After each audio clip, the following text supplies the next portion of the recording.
नमस्कार, हिंदी खबर का दमदार डिबेट शो टक्कर में आप सभी का स्वागत है। मैं हूं आपके साथ ऋचा सिंह। पश्चिम बंगाल में पंचायत चुनाव का मतदान भारी हिंसा के बीच जारी है। पूरे राज्य भर से जगह जगह हिंसा, आगजनी और पथराव की खबरें सामने आ रही हैं। राज्य में शनिवार सुबह 7 बजे पंचायत चुनाव शुरू होने के बाद से दोपहर तक 9 लोगों की मौत हो चुकी है और मध्य रात्रि से चुनाव संबंधित कथित हिंसा में 3 अन्य लोगों की मौत हो गई थी। अब ऐसे में पंचायत चुनाव के दौरान 12 लोगों की मौत हो चुकी है और मरने वालों में 5 टीएमसी और एक भाजपा और कांग्रेस के कार्यकर्ता शामिल है। इसके अलावा हिंसा में निर्दलीय पार्टी के समर्थकों की भी मौत हो गई है। तो ये बड़ी जानकारी जिस तरीके से सामने आई है, 6 तस्वीर आपकी टीवी स्क्रीन पर आप देख सकते हैं किस तरीके से ममता राज में चुनावी बमबाज यहां पर देखा जा रहा है। हुगली से तस्वीर है जहां पर देखिए बैलेट बॉक्स को नदियों फेंक दिया गया है और सही वहीं पर कूच बिहार की तस्वीर आप देख सकते हैं। मुर्शिदाबाद की तस्वीर जहां पर देखिए पूरी तरीके से बाइक को जला दिया गया है। नॉर्थ 24 परगना की तस्वीर है जहां पर देखिए हिंसा देखने को मिल रही है, तोड़फोड़ हो रही है। वहीं देखिए नंदीग्राम की तस्वीर है जहां पर जो देखिए लोग हैं वो आपस में भिड़ते हुए दिखाई दे रहे हैं। इसके अलावा वो इंतजार करें कि आखिरकार हम वोट कब करें। पूर्वी बर्दवान की तस्वीर देख सकते हैं किस तरीके से यहाँ पर जो कार्यकर्ता है उनके जो हिंसा है वो यहाँ पर देखी जा रही है, किस तरीके से लड़ाई करते हुए दिखाई दे रहे हैं। और चलिए इस बीच बड़ी खबर है, बंगाल के दक्षिणी दिनाजपुर में पथराव देखने को मिला है। ये बड़ी जानकारी आपको दे रहे हैं। बंगाल में बीजेपी अध्यक्ष पर पथराव हुआ है टीएमसी के साथ पुलिस प्रशासन। ये बीजेपी का बयान, बड़ी खबर और बड़ी जानकारी आपको दे रहे हैं। तो देखिए जिस तरीके से यहाँ पर पश्चिम बंगाल में पंचायत चुनाव में मौतों का सिलसिला थमने का नाम नहीं ले रहा है। तस्वीर आप देखिए किस तरीके से यहाँ पर एक बाइक को आग के हवाले कर दिया गया और इसके साथ ही यहाँ पर जो बीजेपी के अध्यक्ष है प्रदेश में बंगाल में उन्होंने ऊपर पथराव किया गया है। पश्चिम बंगाल में हिंसा का जो मामला है वो थमने का नाम नहीं ले रहा। हालांकि बंगाल के दक्षिणी दिनाजपुर में पथराव हुआ। तस्वीर आपके टीवी स्क्रीन पर लाइव तस्वीर आपको दिखा रहे हैं। सबसे पहले तस्वीर आप देख सकते हैं किस तरीके से यहाँ पर पथराव हो रहा है। 24 घंटे में लगभग 10 लोगों की अब तक जान जा चुकी है। बड़ा सवाल, क्या टीएमसी ने ये बवाल करवाया है? क्योंकि बीजेपी भी यही आरोप लगा रही, बीजेपी भी यही कह रही है कि यहाँ पर टीएमसी ने ये हमला करवाया, टीएमसी ही इस सब की जिम्मेदार है। देखिए मौके पर ये पुलिस बल तैनात कर दिया गया है। पश्चिम बंगाल में पंचायत चुनाव से पहले हिंसा का जो मामला है वो यह थमने का नाम नहीं ले रहा। पश्चिम बंगाल में हिंसा का मामला हाईकोर्ट पहुंच गया है। कांग्रेस ने कोलकाता हाईकोर्ट का रुख किया, ये बड़ी जानकारी। देखिए कांग्रेस का जो एक कार्यकर्ता है वो उसकी भी मौत हो चुकी है इस हिंसा के चलते और वहीं पर देखिए बीजेपी के कार्यकर्ताओं की भी मौत हो चुकी है। निर्दलीय ऐसे कार्यकर्ता है जिनकी भी मौत हो गई है। इसके अलावा टीएमसी के ऐसे कई कार्यकर्ता है जिनकी इस हिंसा के चलते मौत हो चुकी है। अब देखिए पूरा जो मामला है कोलकाता हाईकोर्ट तक पहुंच चुका है। ये बड़ी जानकारी और बड़ी खबर आपको दे रहे हैं। तो पश्चिम बंगाल में पंचायत चुनाव में मौतों का जो सिलसिला है वो थम नहीं रहा। इसके साथ ही कई लोग घायल हो गए हैं। देखिए सुबह से ये जो हिंसा है देखने को मिल रही है। पश्चिम बंगाल में पंचायत चुनाव के दौरान इस तरह की घटनाएं सामने आ रही है। और वहीं पश्चिम बंगाल में पंचायत चुनाव के दौरान आज राज्य के विभिन्न इलाकों में हुई बड़े पैमाने पर हिंसा हो रही है और इस हिंसा में अभी तक 12 लोगों की मौत हो चुकी है। कई जगहों पर मतदान केंद्रों पर आगजनी और बमबारी घटनाएं भी सामने आई है। पश्चिम बंगाल पंचायत चुनाव में खूनी खेला, चाकूबाजी, बमबाजी और गोलीबारी का झमेला। 24 घंटे में 7 लोगों की हत्या से दहला बंगाल। बड़ा सवाल, क्या टीएमसी ने कराया चुनाव में बवाल? पश्चिम बंगाल में पंचायत चुनाव के वोटिंग के दौरान हिंसा की खबरें आईं। 24 घंटे में 7 लोगों की हत्या हो गई। ये लोग चाकूबाजी, बमबाजी और गोलीबारी में मारे गए। 1 महीने की बात की जाए तो बंगाल हिंसा में करीब 24 लोगों की हत्या की खबर है। इनमें बीजेपी कार्यकर्ता से लेकर कांग्रेस, तृणमूल कांग्रेस के अलावा निर्दलीय प्रत्याशियों के करीबी भी बताए जा रहे हैं। भारी सुरक्षा के बीच हो रहे पंचायत चुनाव में हिंसा से सत्ता पर काबिज टीएमसी यानी ममता बनर्जी सवालों के घेरे में हैं। बीजेपी से लेकर कांग्रेस ने टीएमसी को आड़े हाथों लिया। देखिए आप लोग सभी को मालूम है कि पश्चिम बंगाल में वोट के नाम पर जो प्रोसेसन चल रहा है, ठीक उसी तरह मेरे कॉन्स्टिट्यूएंसी में फुलीमाड़ी अंचल हमारा एक कार्यकर्ता महादेव विश्वास वो पोलिंग एजेंट बना था उधर, और सुबह सुबह आके तृणमूल वाले ने उसको एकदम सिर पे गोली मार के उधर ही इसको मार दिया। अब उसका डेड बॉडी इधर हॉस्पिटल में लेके आए हैं। मैं सुबह सुबह पुलिस को फ़ोन किया ताकि उसका वहाँ से डेड बॉडी लाने के लिए। यहाँ से जो मेजो बाबू है उन्होंने खुद गया और डेड बॉडी लेके आया। ये पश्चिम बंगाल में इलेक्शन के नाम पे प्रहसन चल रहा है। हम लोग पहले से ही बोल रहे थे कि राजीव सिन्हा जो है वो दीदी के हाथ का तंबाकू खाता है, तंबाकू दीदी के हाथ के तंबाकू खाता है। जो लड़का हमारा चला गया उसका भरपाई कौन करेगा? ये हाई कोर्ट में हम लोग इसको देखेंगे। राजीव सिन्हा को भी नहीं छोड़ेंगे और वेस्ट बंगाल गवर्नमेंट को भी हम लोग नहीं छोड़ेंगे। तृणमूल कांग्रेस ने अपने आप को घिरता देख तुरंत ट्विटर पर कमान संभालते हुए केंद्रीय सुरक्षा बलों की तैनाती न होने का हवाला दिया। तृणमूल कांग्रेस ने ट्वीट कर कहा कि चौंकाने वाली और दुखद घटनाएं मतदाता समुदाय को स्तब्ध कर देती हैं। रेजीनगर, तूफानगंज और खारग्राम में हमारी पार्टी के 3 कार्यकर्ताओं की हत्या कर दी गई। डोमकोल में 2 लोग गोली लगने से घायल हो गए। जब Bengal BJP, CPIM west Bengal और बंगाल कांग्रेस केंद्रीय बलों की तैनाती की मांग कर रहे हैं और उनके सबसे ज्यादा जरूरत है तो वे कहां हैं? ये चुनाव शुरू होने से पहले ही लोगों की सुरक्षा सुनिश्चित करने में उनकी भारी विफलता का संकेत देता है। केंद्रीय सुरक्षा बलों की तैनाती की मांग करते हुए पूर्व मेदिनीपुर जिले के नंदीग्राम के लोगों ने चुनाव का बहिष्कार किया। लोगों का कहना है कि जब तक मोहम्मदपुर में केंद्रीय बल तैनात नहीं किए जाते तब तक वे चुनाव का बहिष्कार करते रहेंगे। यहाँ कोई केंद्रीय बल नहीं है। लोगों का कहना है कि यहाँ पर टीएमसी बूथ कैप्चरिंग करती है। वे मृतक के नाम पर भी फर्जी वोटिंग करते हैं।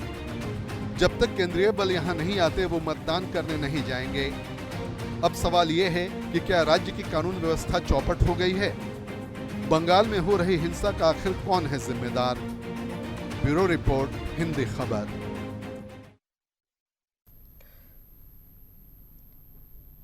तो देखिए, इसी पर होगी चर्चा। मेरे साथ मेहमान जुड़ चुके हैं, रुक करवा देते हैं। आलोक वत्स जी हैं, नेता हैं बीजेपी से। आलोक जी, स्वागत है आपका हिंदी खबर में। नेता है टीएमसी से संजय सरकार। संजय जी, आपका भी स्वागत है। साथ ही राजनीतिक विश्लेषक के साथ जुड़ चुके हैं दिलीप यशवर्धन। दिलीप जी, आपका भी स्वागत है हिंदी खबर में। संजय सरकार जी, पहले आपसे एक सवाल करते हुए, देखिए सरकार आपकी बनी हुई है और टीएमसी की सरकार को बने हुए लगभग देखिए 12 साल हो चुके हैं, लेकिन तस्वीर अभी बदली नहीं है। जिस तरीके से हम तस्वीर देख रहे हैं कि हिंसा हो रही है। आप लॉ एंड ऑर्डर की बात करते हैं संजय जी, लेकिन कहां है लॉ एंड ऑर्डर सर? आज जो घटना घटा है सुबह से चुनाव के से 15 आदमी को मौत ऑलरेडी हो चुके हैं और 9 आदमी को मौत मेरे पार्टी का हो चुका है। बेलडंगा, रेजीनगर, खारग्राम, मानिक चौक, बासंती, नदिया में चोपड़ा, काटोआ में, चाकुलिया में जो प्रधान था, पंचायत प्रधान था, तूफानगंज में 9 आदमी, 9 कार्यकर्ता मेरे आज इसको शहीद हो चुके हैं। Bharatiya Janata party, Congress, communist, IFS जो यहाँ पर एक गठबंधन बनाया है वो लोग को गुंडा से। सबसे बड़े बात क्या है, बंगाल का लॉ एंड ऑर्डर ठीक है। ये नया राज्यपाल जो है ना, उसको नाम हम लोग कमल पाल बोलता है। ये शरीर में कमल को थप्पा लगा के रास्ता में घूमने से ठीक है। ये जब से कमल पाल बंगाल में आया ना, ये बंगाल को मतलब ये एकदम अशांत करके छोड़ दिया इसने। और कहीं मतलब इतना गुंडागर्दी, जहां से आर्म्स एमिनेशन हर तरफ से भारतीय जनता पार्टी को घर से मौजूद हो रहा है। आपको बताते हैं आज जो मतलब थोड़ा देर पहले आपको बताता, दीनहाटा में घटना घटा है।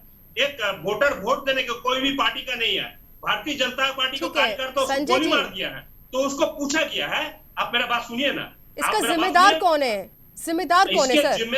इसके जिम्मेदार Bharatiya Janata party arms ammunition से लेके, और ये कमल पाल बैठा है। कमल पाल भारतीय जनता पार्टी को प्रवक्ता बनकर राजभवन छोड़ के दीनदयाल उपाध्याय मार्ग में जाके बैठ जाए कमल पाल।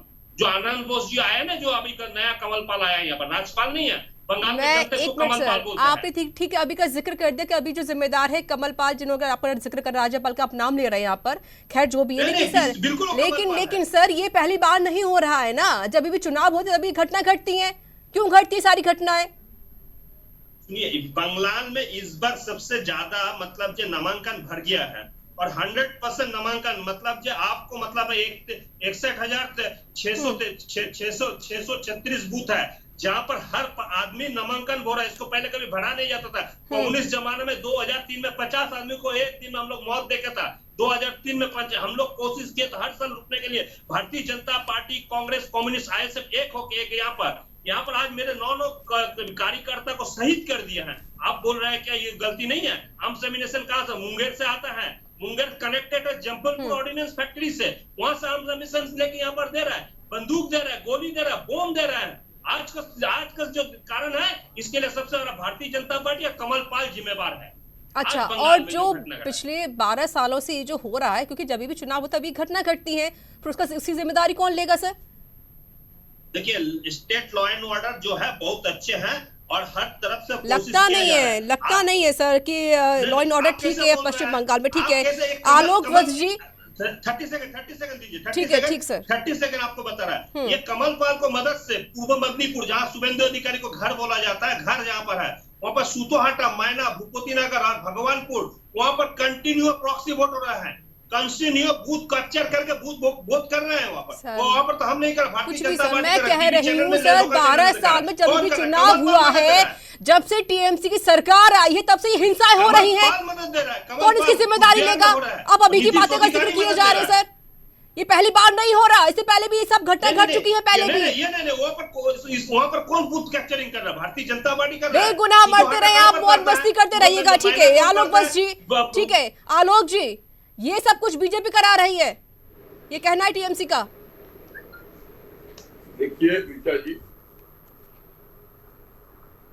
हिंसक राजनीति की जनक वेस्ट बंगाल में कम्युनिस्ट पार्टी मार्क्सिस्ट थी। उसके पद चिन्हों पर चलते हुए एक पर्टिकुलर वर्ग को तरजीह देकर उसको माथे पर बिठा के रोहिंग्या, बांग्लादेशी मुसलमानों को गले लगाकर राजनीति में अपनी बढ़त बनाने के लिए जिस तरीके से ममता जी, बनर्जी जी, दीदी और उनके लोग इसका इस्तेमाल कर रहे हैं, ये घोर निंदनीय है जी। ये लोग हिंसक राजनीति करके वहां पर अपना वर्चस्व बनाए रखना चाहते हैं कि ज्यादा दिन चलने वाला नहीं है। अगर सख्ती से सेंट्रल बलों के संरक्षण में यहाँ चुनाव करा दिया जाए तो इनको मुंह की खानी पड़ेगी। और ये हिंसा सिर्फ चुनाव के वक्त ये पीक पर चला जाता है, लेकिन चुनाव के बाद भी ये समय समय पर दूसरे दलों के कार्यकर्ताओं को टारगेट करके और उनकी हत्याएं करते रहते हैं। ठीक है, दिलीप यशवर्धन जी, आपको मेरी आवाज मिल रही है सर? दिलीप जी? नहीं। दिलीप जी, अब जिस तरीके से कहना ज्यादा सही नहीं होगा कि अब पश्चिम बंगाल में हत्याएं कर देना, चुनाव से पहले हिंसा होना एक संस्कृति बन गई है। हाँ, कह सकती है, लेकिन कोई नई बात नहीं है, ये वहाँ का रेगुलर फीचर है, लेकिन इसके लिए सरकार को किसी और पार्टी को दोष देना इस तरह से एक राजनीतिक स्टेटमेंट लगता है, क्योंकि लॉ एंड ऑर्डर की जिम्मेदारी सरकार की, राज्यपाल की होती है, ना अपोजिशन की होती है, ना किसी पॉलिटिकल पार्टी की होती है, ना किसी नेता की। और अगर उसके बावजूद वहां पर कोई हिंसा हो रही है तो इसका पूरा का पूरा इल्जाम सरकार के लॉ एंड ऑर्डर को ही जाएगा या सरकार को जाएगा, ठीक है। ये पुलिस भी सरकार के अंदर में ही काम, इंडिपेंडेंट स्टेट है, आप भी नहीं कह सकते क्या बैठा हुआ है जो आपको पूरी तरीके से काम नहीं करने दे रहा है, जैसे कि दिल्ली के स्टेट में कहा जाता है राजकीय के द्वारा। तो अगर वेस्ट बंगाल में हिंसा हो रही है तो हिंसा करा कोई भी रहा हो, मैं मान लेता हूँ कि भाजपा करा रही है, कोई भी करा, लेकिन उसको कंट्रोल करने की पावर, पूरी अथॉरिटी स्टेट के पास है, जो ममता बनर्जी टीएमसी की सरकार। तो अगर उसमें कहीं कोई कोताही हो रही है तो सेहरा टीएमसी के सही बनेगा, भाजपा के सर या राज्यपाल की तरफ नहीं जाएगा। राज्यपाल लॉ एंड ऑर्डर को नहीं देता है वहां पर, राज्यपाल की नहीं देखता है, चुनाव हो रहे हैं, उसकी सुरक्षा राज्यपाल करेगा, सरकार करेगी, राज्य सरकार करेगी। और सुरक्षा में अगर इलेक्शन के टाइम पर कोई हिंसा हो रही है तो ये हिंसा पहले से पता हो, और यहाँ पर इलेक्शन कमीशन को भी थोड़ा सा सख्त होने की जरूरत है। इलेक्शन के दौरान हिंसा होती है, यहाँ पर सारी अथॉरिटी इलेक्शन कमीशन को पता होता है सेंसिटिव एरियाज है जहाँ पर दंगे बढ़ सकते हैं, उन सेंसिटिव एरियाज में वो सेंट्रल फोर्सेस का इस्तेमाल भी कर सकते हैं। क्यों वो स्टेट के ऊपर डिपेंड कर रहा है? अगर स्टेट की गवर्नमेंट पूरी तरीके से चीजों में रिस्पॉन्सिबल नहीं हो पा रही है, उनको नहीं रोक पा रही है, तो सेंट्रल फोर्सेस का इस्तेमाल कर लीजिए। इलेक्शन कमीशन के पास पावर होती है पूरी, तो ऐसे मौकों पर थोड़ा सा इलेक्शन कमीशन को भी ध्यान देने की जरूरत है। जी बिल्कुल, आपने सही कहा कि देखिए ऐसे मौके पर ध्यान देने की बहुत ज़्यादा ज़रूरत है। संजय सरकार जी, अब तो देखिए जो राजनीतिक विश्लेषक उन्होंने भी यही बात कह दी है कि भाई सर जिम्मेदारी तो आपकी बनती है ना, आप चाहे आप किसी और पर इल्ज़ाम लगा दीजिए, लेकिन उससे कोई फायदा नहीं होने वाला। लॉ एंड ऑर्डर आपका है, कानून व्यवस्था आपकी है, तो सर सवाल तो आप पर ही बनेंगे और जाहिर है कि जिम्मेदार भी आपको यहाँ पर ठहराया जाएगा। जी, आपको सवाल का जवाब देंगे, पहले अलग बस का जवाब सवाल का जवाब दे देते हैं। ठीक है। अलग बस ना जानता है लाइन ऑफ कंट्रोल किसको बोलता है, लॉ एंड ऑर्डर किसको बोलता है, ना किस जाता है। 2012 से लेकर 16 तक रोहिंग्या इंडिया में प्रवेश किया है और ना बीएसएफ हम बॉर्डर देखते हैं। बीएसएफ के मालिक उस समय कांग्रेस के थे, बाद में भारतीय जनता पार्टी को रहता था, अमित शाह जी को, राजनाथ सिंह को। और बीएसएफ को सर के ऊपर में रहता है कौन, आईबी रहता है, एनआईए रहता है, रॉ रहता है, रिसर्च एनालिसिस सुन रहे, वो तीनों रहता है। दो रहता है होम मिनिस्टर का अंडर में, रॉ रहता है under control by prime minister. तो अगर रोहिंग्या अगर इंडिया में एंट्री किया तो उसको जिम्मेवारी तो मेरा नहीं है। मेरा जिम्मेवारी क्या होता है, रोहिंग्या अगर एंट्री लेता है, मेरा जिम्मेवारी होता है मैं उनको जेल में बंद करके फिर सेंटर को बोलेंगे उसको पुशबैक करने के लिए। इतना मेरे लॉ एंड ऑर्डर का मेरा हक बनता है। जानकारी लेकर अलग बस जी बैठी है डिबेट में, बोलने में अच्छा लगता है। मूर्ख जैसे बात यहाँ पर मत बोलिए, आदमी चैनल में देखते हैं हंसते हैं, ठीक है। और रह गया बात, अगर विप्लव देव क्यों उनको दूध और केला फल भेजा था रोहिंग्या लोग को भेजने खाना खिलाने के लिए, उसको तो चीफ मिनिस्टर विप्लव देव थे, चीफ त्रिपुरा के, क्यों भेजा था? अलग बस को सवाल है मेरे। रह गया लॉ एंड ऑर्डर स्टेट का जो रहता है, 100% लॉ एंड ऑर्डर स्टेट का रहता है यार। ये चुनाव आयोग जो स्टेट का रहता है, यहाँ पर बंगाल में सेंट्रल फोर्स भी लाया गया है यहाँ पर, लेकिन इसके बावजूद भी ये कमल पाल को मदद से, ये कमल पाल सर को पहले मदद तो थोड़ा सा से इतना सर ओहदे की इज्जत कीजिए, ओहदे की इज्जत कीजिए सर, ओहदे की इज्जत कीजिए। उनका नाम जो है वो नाम बोलिए सर, इस तरीके से ऐसे किसी का नाम मत बोलिए सर, ऐसे नाम मत बोलिए सर। कैलाश नाथ काजू नाम है उनका, तमीज से सर बात कीजिएगा। अगर कोई सीनियर है या किसी का बैठा हुआ किसी पद पर, उसका इज्जत कीजिए सर। आप भी सुनिए ना, शर्म आनी चाहिए सर आपको, आप किस तरीके से बात कर रहे हैं। सुनिए, राज्यपाल अगर संविधान को मर्यादा नहीं देता है, हम भी उसको इज्जत नहीं करता है। अगर वो पार्टी का स्पोक्स पर्सन और प्रवक्ता इसके हिसाब से काम करेंगे तो हम उसको 110% कमल पाल बोलेंगे। निष्पक्ष है वो, एक निष्पक्ष पद है वो। निष्पक्ष पद में वहां पर संविधान को मर्यादा रखना चाहिए। संविधान को मर्यादा रख रहे हो, संविधान को मर्यादा रख रहा है। भारतीय जनता पार्टी का स्पोक्स पर्सन जैसे बात करता है कमल पाल, हम उसको बोलेंगे राज्यपाल? क्यों राज्यपाल बोलेंगे? मैं पार्टी का पद एक मेंबर सर, जब अगर आप टीवी डिबेट में इस तरह की बातें बोल सकते हैं, आप तू तड़ाक पर आ सकते हैं, आप राज्यपाल को कोई और नाम से बुला सकते हैं, तो सर लगता नहीं कि आप शायद पश्चिम बंगाल संभाल पा रहे होंगे। ठीक है, आलोक बस जी जवाब दें। भूत के पांव पालने में दिख जाते हैं ऋचा जी। सर दिख ही रहे हैं सामने टीवी स्क्रीन पर। ये जिस तरीके से अभी नेशनल टेलीविजन पर इतने प्रेस्टिजियस चैनल पर, और वो भी एक लेडी एंकर के समक्ष जिस तरीके की बातें कर रहे थे, वो तो मुझे सुन के शर्म आ रही थी। इतना मर्यादा आप देते हैं ना, आप इतना मर्यादा देता है, आदिवासियों को मुंह के ऊपर पेशाब करता है, फिर फोटो खिंचाने के लिए शिवराज जी पैर उठाता है। अब आपके यूपी के चुनाव में क्या किया था, महिला को कपड़ा खोला गया था, उस समय का वो पंचायत चुनाव में नहीं, 15 आदमी को मौत हुआ था। जब आप बोल रहे थे तो मैं नहीं बोल रहा था, आपसे निवेदन है कि जब मैं बोल रहा हूँ तो आप ना बोले। मैं डाटा लेके बैठता हूँ, आप जैसा मूर्ख मैंने कहा ना, हमारे पास भी पूरा डाटा है, कितनी हत्याएं आपने वेस्ट बंगाल में करवाई हैं, कितनी हत्याएं आपने वेस्ट बंगाल में करवाई हैं, और कितने घोटाले आपके राज्य में हुए हैं, ये सबका पूरा चिट्ठा है मेरे पास, पूरा चिट्ठा है आपके घोटालों का और आपके वहाँ पर हत्याओं का। इसलिए आप मत बोलिए cat calling cattle calling the first blood, ये नहीं चलने वाला है। आप लोग हिंसा की राजनीति के द्योतक हैं, और जिस तरीके की हिंसा की राजनीति आप करा रहे हैं वो ज्यादा दिन चलने वाला नहीं है।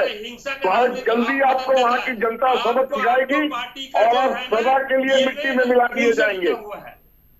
ये नहीं खून से लिखा हुआ है, मैंने कहा ना, जिस तरीके का राजनीति ममता बनर्जी कर रही है और जिस तरीके का घोटाले वहाँ पर निकल के आ रहे हैं और जिस तरीके से राजनीतिक हत्याएं आप करवा रहे हैं और जिस तरीके से रोहिंग्या और बांग्लादेशी मुसलमानों को सिर पर बैठा के उसको नागरिकता प्रदान कर रहे हैं, ये सब देश की जनता देख रही है और ये ज्यादा दिन चलने वाला नहीं है। बहुत जल्दी आपको इसका सबक सिखा दिया जाएगा। वहाँ की जनता सबक सिखाएगी, देश की जनता आपको सबक सिखाएगी। अच्छा नहीं लगता है। एक पहले पढ़े लिखे करके अगर रोहिंग्या को हमने एंट्री नहीं दे सकता है, बॉर्डर हम नहीं देखता है, बॉर्डर बीएसएफ आप देखते हैं। सर ठीक है, बॉर्डर को छोड़िए ना, पश्चिम बंगाल क्यों नहीं संभाल पा रहे हैं आप? संजय सरकार जी, बॉर्डर को छोड़िए, पश्चिम बंगाल क्यों नहीं संभाल पा रहे? संजय जी, आवाज मिल रही है आपको या सिर्फ बोलना ही आता है आपको? सुन भी लीजिए ना। आपके राज्य में जिस तरीके की अराजकता फैली हुई है वहाँ पे उसको कंट्रोल कीजिए। वहाँ पर जो अराजकता फैली हुई है उसको कंट्रोल कीजिए। State law and order state का सब्जेक्ट होता है, ठीक है, उसको कंट्रोल करने में बिल्कुल सक्षम है।